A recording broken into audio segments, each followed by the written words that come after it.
Are you facing deprecation warnings while upgrading your Rails application? You're not alone. Today, we're diving into a common issue that many developers encounter when upgrading to Rails 5.1. I totally get how frustrating it can be to see those warnings pop up, especially after you've just completed your app. It's like a cloud hanging over your hard work. But don't worry, we're here to tackle this together.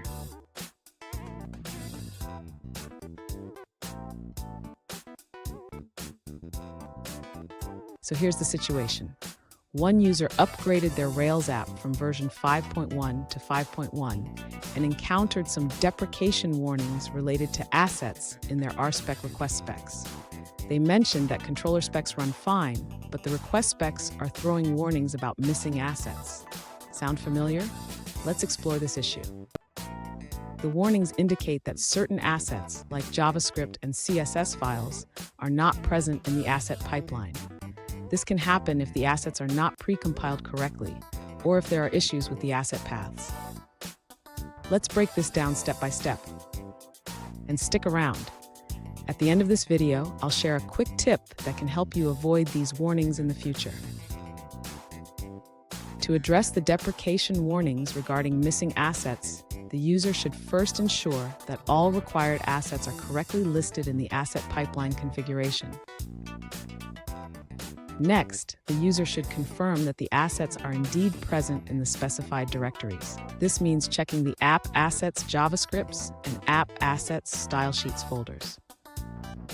If the assets are present but the warnings persist, the user should try pre-compiling the assets again.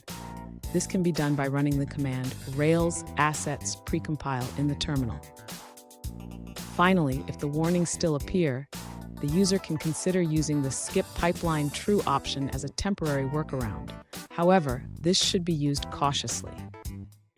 Fun fact, did you know that the asset pipeline in Rails is like a chef preparing a meal?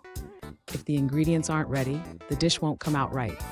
Now, let's look at the answers provided by other users.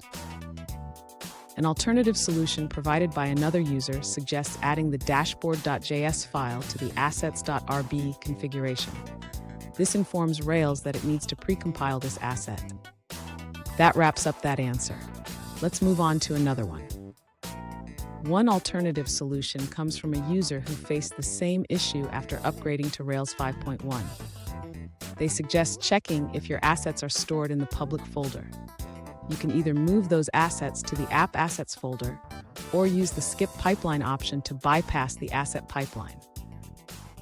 Here's a pro tip. Always double-check your asset paths and ensure that your assets are pre-compiled before running your tests. This can save you a lot of headaches down the line. And there you have it. By following these steps, you should be able to resolve those pesky deprecation warnings.